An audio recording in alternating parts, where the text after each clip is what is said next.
On an island in Northern Ireland, a disturbing creature terrorizes those who dare to venture near. This big giant head that swung around and suddenly it's staring me. This guy was huge. The wife was there and most of her insides were outside. There is something quite large, making quite large kills on the island. It's known as the Dobhar-chú. Mysterious, yes. And maybe all wild places have a bit of mystery to them.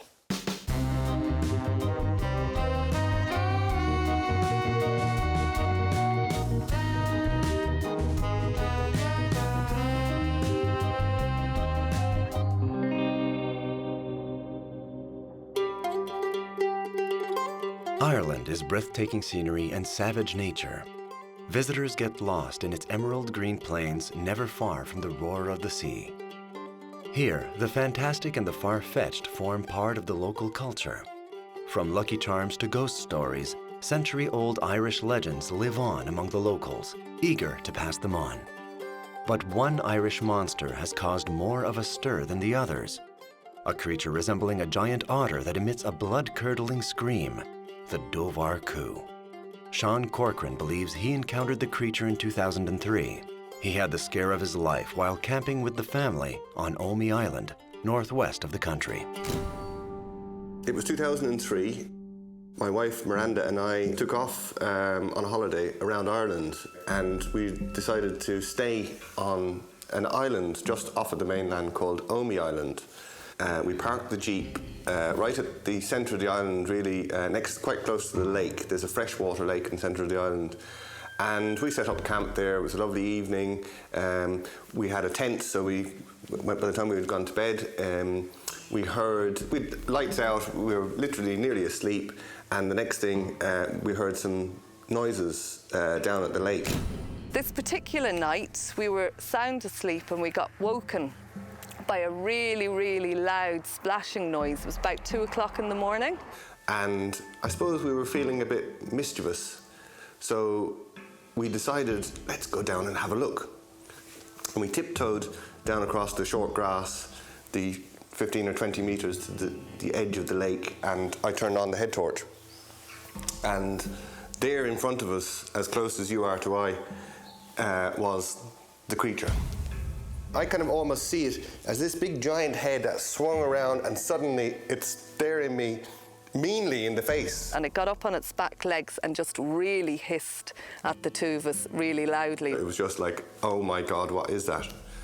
And within seconds, it swam across the lake, climbed up onto a boulder on the other side, and we never saw it again. And that was it. And we were kind of left standing there speechless. What was that? After that, we went for our lunch over to the local pub on the mainland, and we were sitting there and we were saying, well, we asked them, what do you think? So we did, we said it to them. The whole pub went quiet. So we were like, ooh, we've uncovered something here. You know, our love affair for Omey began then. The pub the Corcorans are talking about is Sweeney's, located on the shore facing Omey Island in the city of Clonagh. Mary Sweeney is the pub's owner, and despite herself, the village's amateur historian and spokeswoman. Here, everyone knows Mary. Sweeney's Bar, Clonagh, I suppose we're known as the information point for Omey. The area that we live in is a very beautiful area, as you see. We're overlooking Omey Island, which is a very special island. It's really the jewel in Connemara. Over the years, the Office of Public Works would have spent some money in doing an excavation over there to see what period it would all have dated back to, and they've come up with some very interesting finds. Michael Gibbons is an archaeologist. According to him, Omey Island is a place rich with history, even if it is now deserted. Well, the island was first settled 6,000–7,000 years ago. And like everywhere else here, it's got episodic pulses of settlement onto the island over that period. So you've had hunter-gatherer populations came there 8,000 years ago. 6,000 years ago, agriculture was developed here, adopted from the continent. 2,500 BC, there's beautiful pottery has been exposed by the storms. and so on, a whole pattern of episodic waves of settlement. When the climate is warm and dry, people expand out onto these islands. When it gets wet and cold and miserable, bogs grow, landscape changes, and people are driven off the edges from the marginal land onto the better land. In the 1840s, of course, you had the Great Famine, which wiped out this area, where you had cannibalism recorded in the Clifton district. That's how bad the famine was here. So there's lots of abandoned homes, abandoned farms from the 1840s and 50s here. Shane Dunphy recently made a documentary for Irish Public Radio on the creature of the Omey Island, the terrifying Dobhar-chú. There's something very peaceful and something very wild and something very lonely about the island. I have to say that if there's anywhere in Ireland where there's going to be a monster or a boogeyman, Omey Island is an ideal spot, it's an ideal location. You could believe that something strange would make its home there.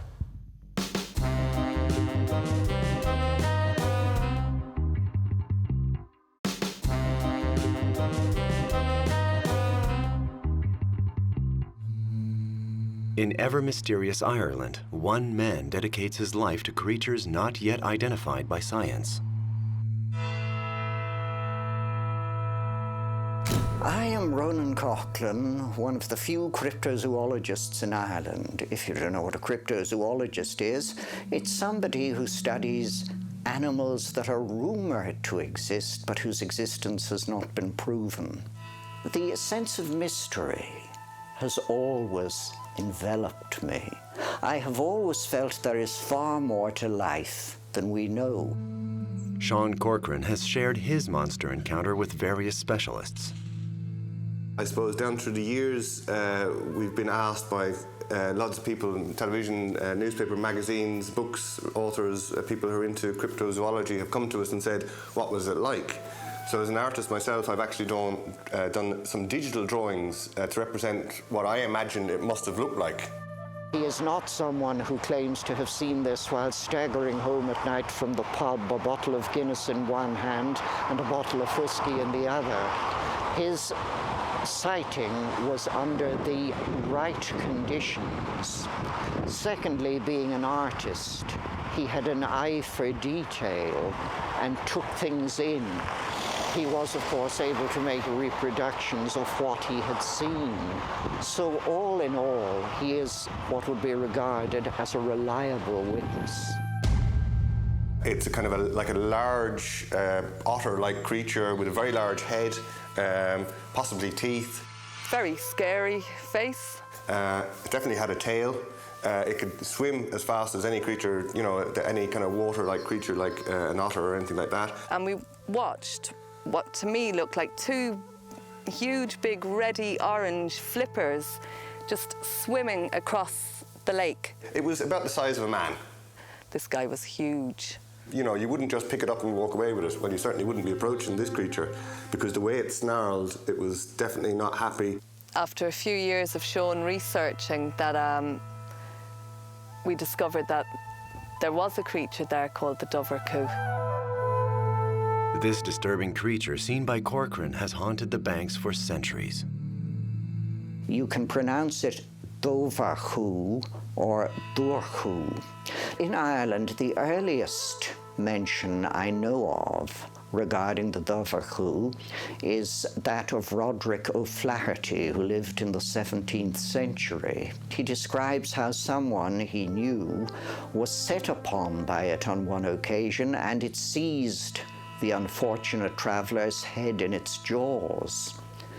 The traveller had a bit of a think as the otter was dragging it into the water, and suddenly he remembered he had a knife in his pocket. He doesn't seem to have been the quickest of thinkers, but he pulled this out, plunged it into the Dobhar-chú, which dived back into the water.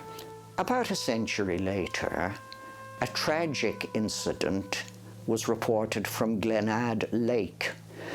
On this occasion, a man named Connolly was wondering why his wife was taking so long doing the washing in the lake. Down he went to the lake to discover an horrendous sight. The wife was there, and most of her insides were outside, and the Dobhar-chú was tucking into them. And if you go into the graveyard near where the incident occurred, you'll find the tombstone of the unfortunate woman, and a very curious beast that looks like a cross between a dog and an otter is carved on the tombstone. This is said by locals in hushed tones, because you always speak of such things in hushed tones, to be the beast which killed his wife. And CORCORAN is not the only one to have seen the Dobhar-chú recently. In the 1960s, again around the Galway region, there was a series of sightings. A lady was hanging out the clothes in her back garden on the shores of Straheen Loch, and literally one apparently came up out of the lake into her garden, and she spotted it. There was a doctor driving home from a house party late at night, and one ran across the road in front of his car, and all of these sightings were recorded and reported in the newspapers of the time. And when I started speaking to people, particularly people living in the west of Ireland, there was almost an acceptance that it's really there, that it is part of the flora and fauna of Ireland. So I decided that the only thing that I could do was really go to Omagh Island, which is a small tidal island off the west coast of Ireland, just off Connemara. And I decided I would spend a few days there camping out, bring my recording equipment with me, because I had this notion of making a radio documentary about it. And I did, and I went out there expecting to find absolutely nothing, but to spend a lovely few days bird watching and enjoying myself, having a little bit of solitude. And I recorded a little over 6 hours of this atmospheric sound. When I sat down and started putting that documentary together, I was cutting out bits of my 6 hours of Atmos and overlaying them.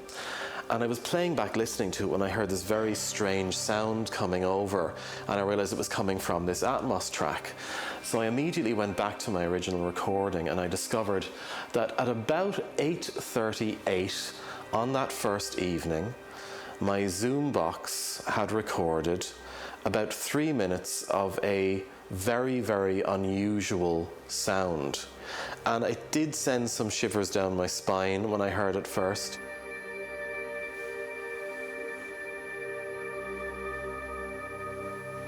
It's just a few moments of kind of bird noise and Atmos first. It'll come in now in a sec. There you go.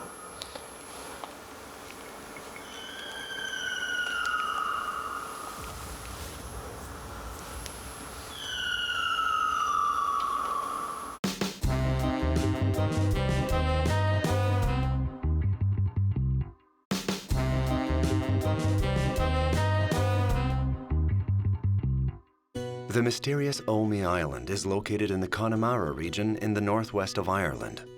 For the archaeologist Michael Gibbons, the island and its surroundings are a must-see for anyone wanting to discover Ireland. If stones could talk, those on Omagh Island would tell all of Ireland's history. The landscape is so diverse.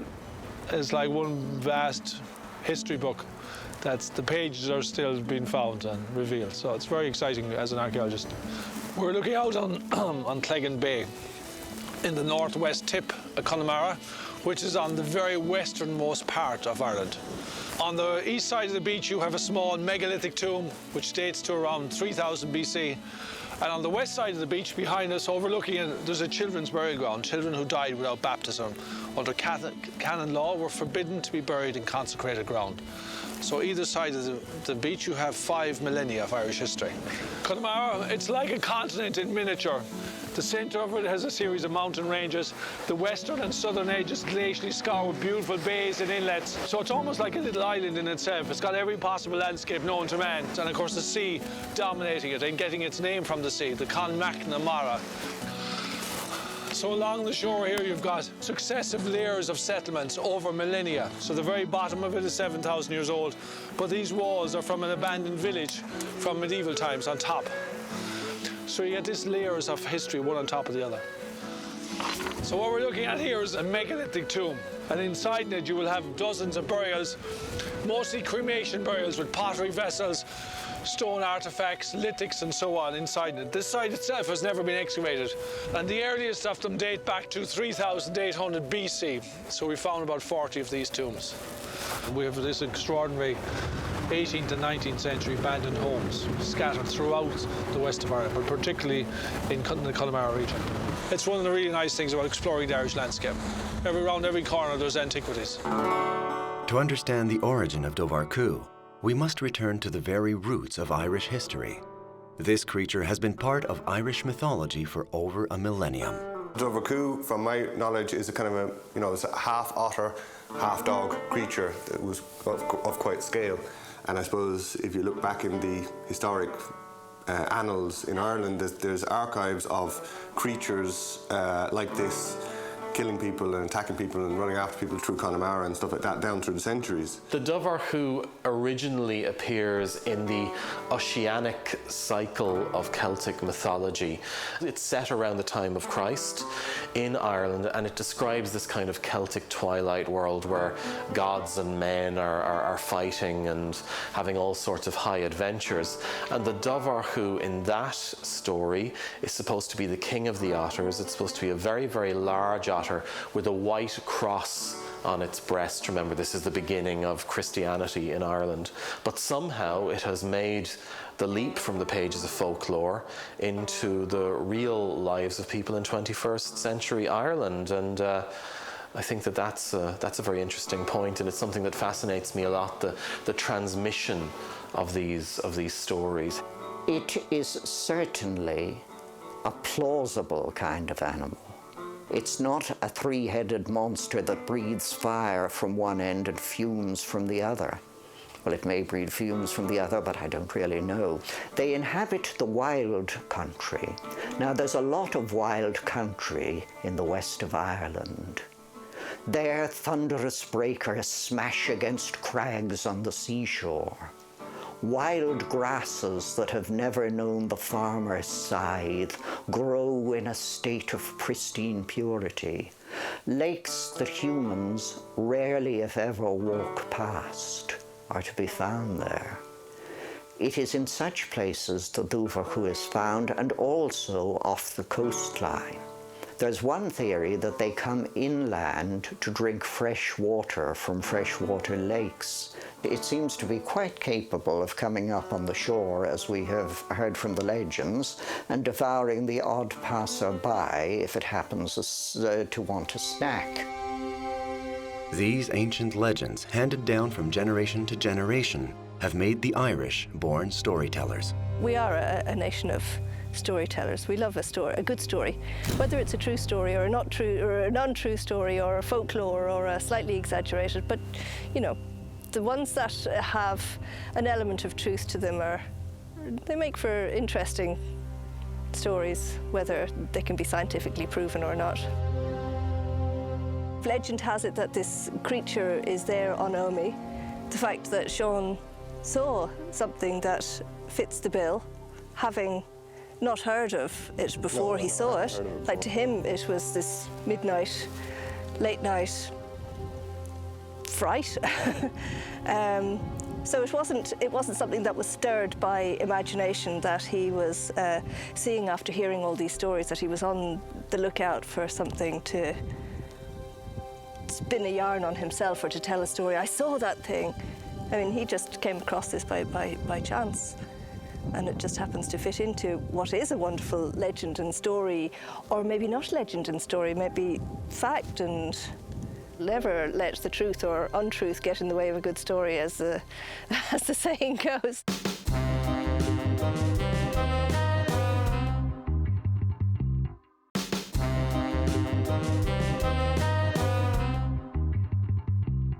Omi Island is just 1 kilometer or half a mile from the shore. And yet, once there, visitors have the impression of being completely cut off from the world. The sense of isolation is total. There's something very peaceful and something very wild and something very lonely about the island. I remember that first night that I was there, you sit there and you watch the tide coming in and enclosing you. There's a real sense that you have been you've been cut off from the world, and in some ways it's like kind of stepping into a time machine, because you know the island is pretty much the same as it was back in the Stone Age. The lake itself is in kind of a basin. Right in the center of the island. It's a freshwater lake. One thing that I did discover was some very, very large animal droppings with very large mussel shells in them. These could be found around the lake. And I also came across the freshly killed body of a greater black-backed gull. This is the largest seabird that we have in Ireland. They're very, very large animals. They've got a wingspan of over 5 feet in length. You would want to be quite a large animal to take down one of these. So there is something quite large, making quite large kills on the island. But as I've said, what it is, I'm really not sure. There is an atmosphere there that not everybody sees or appreciates or feels. But I suppose, for me, really, when you're on the island and the tide closes behind you, then you can really experience kind of like being cut off from the rest of the world, being cut off from the mainland, and that's a really kind of a beautiful sensation. Mysterious, yes. And maybe all wild places have a bit of mystery to them. And it's remote and it's out there. And I suppose there's the fact that you're cut off from the mainland for half of the time that you're there. Because it's a tidal island, you drive out to the island when the tide is low, and then the tide comes up around you, so that there's that maybe slight tension that's created from being cut off from the mainland for stretches of time. In addition to being a place filled with mystery, Omey Island also offers the unique opportunity to capture a living monster, says cryptozoologist RONAN. If you go swimming in the area they've been reported and you find something sinking its teeth into your leg, then you may have proved the existence of the Dobhar-chú. Fame and fortune will await you. The Nobel Prize for Science will be thrust in your face. This fan of mythic monsters and local legends prepares to confront the Dobhar-chú for the first time. I've not been to Omey Island, but I'm sure I'll familiarize myself with it fairly quickly. And if the Dobhar-chú should emerge and show fierce tendencies, you will be quite surprised at how fast I can run, bearing my age in mind. Let's go. Fearing nothing. There are no highways to Clontarf, the village facing Omey Island. Visitors have to take the scenic Skye Road, which runs along the ocean. To get there from the capital city of Dublin, it takes about 3 hours by car. Well now, there is the place we seek, just outside Clontarf. We should arrive there in 3 spaces of time. We want to get there before nightfall, because after nightfall it is said that the Dobhar-chú emerges from its watery lair. If there is any anomalous animal out there, no matter how quietly we proceed, it'll hear us coming. Let us just hope it isn't in a hungry mood and is lurking behind a hedge, waiting for our arrival.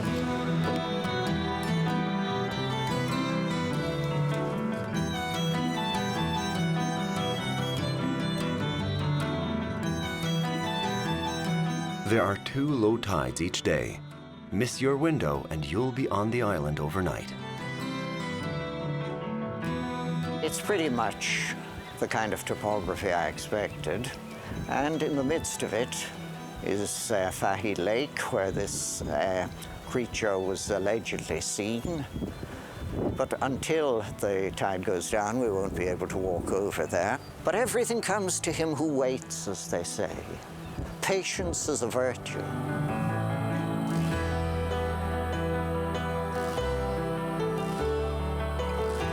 There have always been the wild places, the places where it is said that angels feared to tread. It is in such places the Dobhar-chú is found, and also off the coastline. This is a fine vantage point. You get the complete vista of the lake. Yes, this would seem to be the place to watch from. There's one theory that they come inland to drink fresh water from freshwater lakes. it certainly could swim down to here, get out and go down to the lake. There are huge patches of dung of some kind of animal here. Quite a large animal from the destruction it has left in its wake. Come forward and mind where you step. We're approaching Lake Fahey now. I wonder if you can hear the chill breeze blowing in from the lake. Does it portend a sudden surprise, I ask myself. The Dobhar-chú is said to emerge at night time.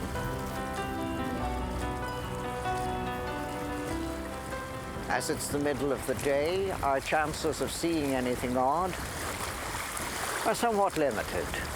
But if we continue to scan, you never know. Sean Corcoran saw something that seemed so unusual, so out of the ordinary. It gave him a terrible fright. Let us see if we can get round to the other side of the lake and see what we might find.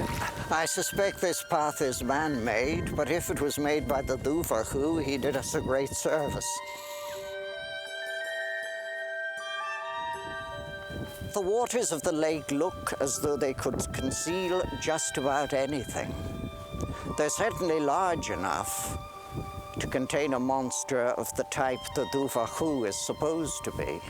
Now, if you take a good look, that rock out there looks like it's the head of something, but of course it's only a rock. However, in the wrong visibility, it could be mistaken for an animal. With a little touch of imagination and perhaps a drop of whiskey in you, you could easily make that out to be an otter of unusual size. Now, there are considerable signs of droppings, particularly in the wilder side over there, but I think we may attribute those to cattle let onto the grassy verges of the loch from time to time. There is no way I know of that could be used to make the Dobhar-chú surface, to summon the Dobhar-chú, as it were, and lead it onto the shore. The only thing one can do is watch and wait. Now, as it was seen under cover of darkness, someone who was supposed to camp out overnight might be more lucky.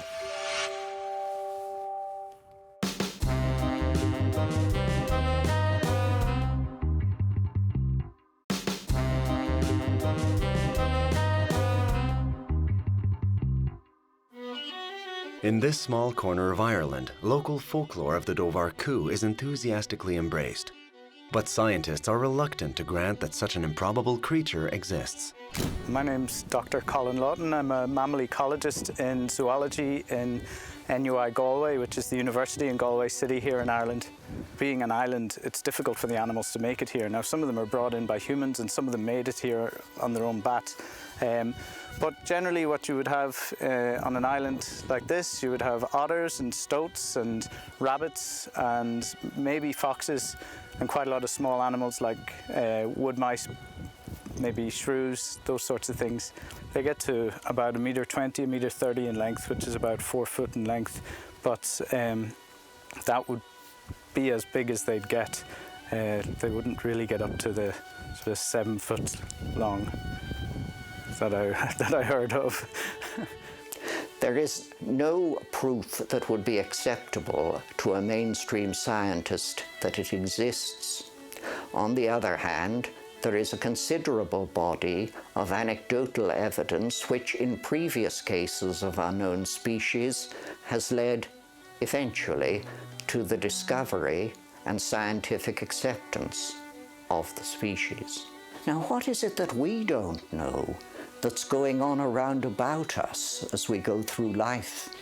There could be animals hiding in the densest forest which have not been discovered. In fact, no scientist would deny there are animals that have not been discovered, but they like to think that all the big ones have been discovered. You're never too far away from a house, and there are people about, and a large animal, I would be surprised if one was able to get around without being noticed more often than perhaps the records have shown. Let's walk along the shore a bit and see if we can discover. Because if the Dobhar-chú ever comes out on the shore, any droppings it leaves will be on the beach. I don't think we're going to be very lucky. According to Dr. Colin LAWTON, it is not a mythical Dobhar-chú, but humble otters that have disturbed unsuspecting visitors to the island. They spend most of their active time in the water, but then they come out of the water and they nest on land. So they nest in hults, just in the banks of the lake or river, or even just along the beach. So you would be talking about something that's resident in the country, and you would, I would expect that we would have seen it and recorded it quite regularly, given the size of the animal. And for the rest of the evening, this is the place to stage the lookout. Down there, on the very edge, where I can look out from that slightly elevated piece of ground over the whole of the lake. And snugly ensconced in my car, I shall keep my eyes out for the dreadful Dobhar-chú. Scientists can be rather narrow-minded sometimes about where the boundaries of the possible lie. We're all like that a bit, I suppose, because each of us has a kind of boundary of the possible. I would find it very difficult to believe in it. I like to keep an open mind and things, but this is a story that would be particularly difficult to believe in, simply because, as a mammal ecologist who goes out looking for tracks and signs of mammals, it's the way that we actually work on the animals, because they tend to be reclusive and stay away from humans. I think we would have found signs of it. If people have seen it, then you would expect it would be much easier to find the signs that they leave behind.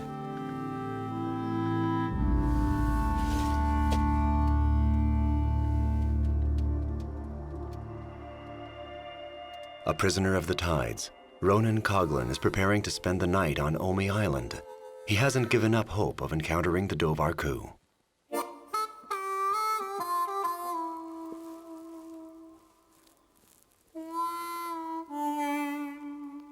With Sean CORCORAN, who had a sighting of the otter, his wife said she was sure it had flippers rather than paws on the back. But as the sighting was at night, this could have been due to misperception. It seems to be a very large and very dangerous kind of otter. Don't go out sort of dangling fish over the water in the hope that the Dobhar-chú will bite it, because it'll probably take your arm off as well.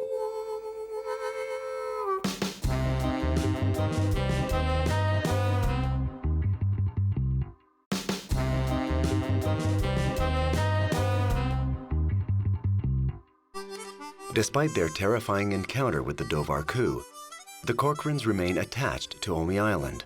For them, this remote land will always be magical.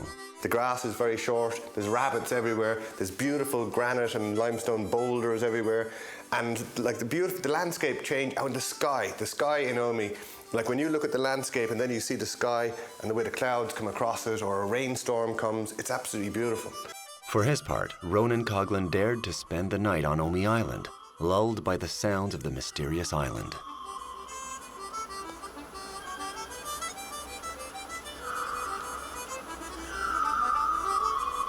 I've played this sound to biologists and animal call experts, particularly marine animal experts, and none of them have been able to identify what it is, so I'm completely perplexed. The only thing that I can imagine is that I've caught the call of the Dobhar-chú. And did the cryptozoologist have his hoped-for encounter with the Dobhar-chú? Well, I'm afraid we were unlucky this time. The water was unbroken all night. No head of the Dobhar-chú raised itself above. But there's always another day. One can always return. And in the meantime, the waters of the lake glide silently and slowly, covering whatever secrets lie beneath them. Yeah, we told quite a few people. Most people, as I said, thought we were kind of just pulling their leg. It's taken people till now, actually, to realise that we weren't. Most people just thought, all right, yeah, Sean and Miranda, yeah. I suppose I spent 7 or 8 years drawing the map. Every time we went back, I'd draw another little bit, put it away again, and you know, that next year we might travel down again. I'd draw another little bit of the map and try and fit the pieces of the puzzle together. I don't believe in spaceships from outer space, so I have never witnessed anything like this before. I don't have a bookcase full of cryptozoology books, and you know, I'm an artist. This is something that my wife and I witnessed. So I don't really. If it's a freak of nature or some kind of a giant species of otter, or whatever it might be, I leave that to the experts. But I know what we saw, and you know, it'll stick with us forever, I'm sure. I'm not really concerned about what it is, to be honest. Like, whether it's the Dobhar-chú or whether it's, I mean, I just know what I saw, and what I saw was this big giant creature thing right up in my face, and so. The story, that's the story, that's what I saw, I've never seen it again since 2003, so I may never see it again, maybe I will see it again, I don't know, maybe you'll see it, I don't know. For me, it's an intrigue for me, but I'm not out there trying to solve it. I do believe you saw. Yeah. You saw what you saw. Yeah. Just what that was, I don't know. Yeah. I mean, that's what the mystery is, what was it? Yeah. You know, yes, so that's the mystery, yeah.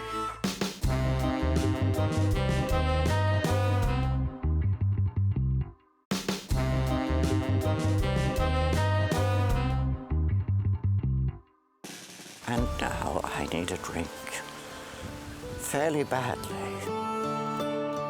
After his night on Omi Island, Ronan COGHLAN prepares for another encounter. But it's not a monster that awaits him, it's science. I've always felt that scientists who are in the mainstream of science have looked on cryptozoology askance, as it were. It's not the kind of thing, obviously, that you can say is part of mainstream science, because it doesn't involve bringing things into a laboratory, putting them on a table and analysing them. Well, science isn't really about going into a laboratory. Science, because, I mean, my science is all based in the field, but science is based purely on evidence. So everything that we record is based on what we see and what's there to be seen. And although there are aspects of the cryptozoology that would be perfectly acceptable because you're taking in records and examining them and so on, it's perhaps the idea that you're reading too much into it without actually having the evidence to back it. Is the Dobhar-chú a physiological impossibility? All the descriptions of it point, apart from the size and the orange feet, point to it being an otter. The thing is, though, it's 7 foot, 8 foot?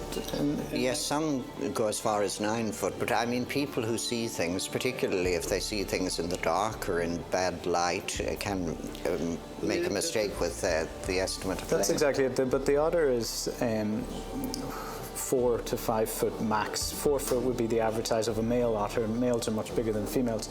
And where, like ourselves, you could have a very, very tall person. You wouldn't have a person that's twice the size of another person, and that's what this Dobhar-chú would be, twice the size, which makes... Is there any possibility of some kind of mutation? When a new species arises, very often it derives from a mutation that survives and goes on to breed. But the fact that there are records of these animals going back historically means that there's not just one of them, there are a breeding group of them, which means it makes it even harder to believe that they've never been, that they're Mind you, the ordinary otter is notoriously shy. I mean, I used to teach in a school which had an otter in a pond, and I never saw it once. For his part, Sean Corcoran hasn't taken a side in the debate between believers and skeptics. But one thing is certain. Whatever he saw that summer night in 2003 remains in the domain of the unexplained. whether it is some freak of nature that is a giant otter or a Dobhar-chú of some kind that actually exists and is so shy that it only sometimes encounters humans. That's the closest thing that's ever been explained to me about what it could possibly be. The mystery continues. Like any good scientist, Dr. Colin LAWTON likes to arm himself with evidence to support his claims. Oh, that's a magnificent one, isn't it? Yes. But I mean, an otter even of that size, you could, if you actually ran into one by accident, exaggerate its size considerably. Well, I think that's very likely what we're looking at here. I mean, this is the male otter, which is much bigger than the female. This comes from our museum in the university. The description of the Dobhar-chú is exactly what we're looking at here, except for the size and the feet. I think one can make easy mistakes about the color of the feet of an animal, because the feet of an animal, like an otter, will often be seen underwater, or at least not very clearly. So otters are nocturnal animals, so it's most likely that they've been seen at night, and so... I mean, that looks just like descriptions of the Dobhar-chú, and people who started talking of the Dobhar-chú obviously thought they were talking about an otter, because that seems to be the original meaning of the word. You get a similar word for an ordinary otter in both Welsh and Breton, so I think that might be to some extent the answer, but I still think the occasional mutant could have arisen. It seems that this is, whatever it is, it's a creature that is living on the island and is going about the waters there, and as I say, it's something that we really don't know what it is. I think it's most likely to be a big otter that's caught someone by surprise. Yes. That's my view. But if I were to see that in the water, I wouldn't think it was a Dobhar-chú, but I would be pretty impressed with its size. I'll keep to it might exist, but there might be several different explanations for its existence. Jackie Corcoran, the sister of Sean, remains skeptical, but she admits that her brother is not the type to sink into storytelling. In short, the mystery remains unsolved. He would always have had his stories to tell, but I don't think he'd be a person who would be prone to exaggeration. He'd have a serious enough side to him, and he wouldn't be one to be prone to practical jokes and that sort of thing. That wouldn't really be his style. I'm not a storyteller. I don't make up stories. I'm, I might tell a few yarns every now and again, but I'm not like, I don't invent stories. So I suppose most people I've told seem to believe me, whether maybe they go off and they'd say, hey, he's a bit cracked, maybe, I don't know. I looked up a dictionary of Old Irish, that is to say Irish as spoken in early medieval times, and while it lists Dobhar-chú as meaning otter, it doesn't have the monstrous Dobhar-chú mentioned in it. That doesn't mean that nobody knew anything about it, but they weren't saying much if they did. The Corcorans return every summer to Omey Island, but now they're far more careful. We've gone more upmarket. We rent a house each time we go to the island now. Yeah, we lock the door. There was a knock at the door, and we kind of thought, oh, that's strange, the tide is just closed. But it was a man with his 2 dogs, and he said, how do I get off the island? Well, you don't right now. You better come in for some tea, because the tide had closed behind him. So, I mean, that whole kind of element of freedom and kind of like, I hope that never changes. And I think that's what people, when they come to Omey, they go away with lovely memories of all of that. And I suppose over the years as well, we see generation after generation coming back, bringing their children and then their children's children. Like maybe in 100 years' time, there'll be a preservation order on the island where you need to buy a ticket to go onto the island. I hope that doesn't happen, because the freedom of the island is just so simple and unspoilt. Yes, we did get lucky. We did see something that could be a mystical creature, but it isn't a mystical creature. It's real. He's real. The Omey creature is definitely real. Yeah, the luck of the Irish. Apparently, we do have a few strange phenomenons in our country. So we were lucky enough to see one, maybe. I hope someday that somebody will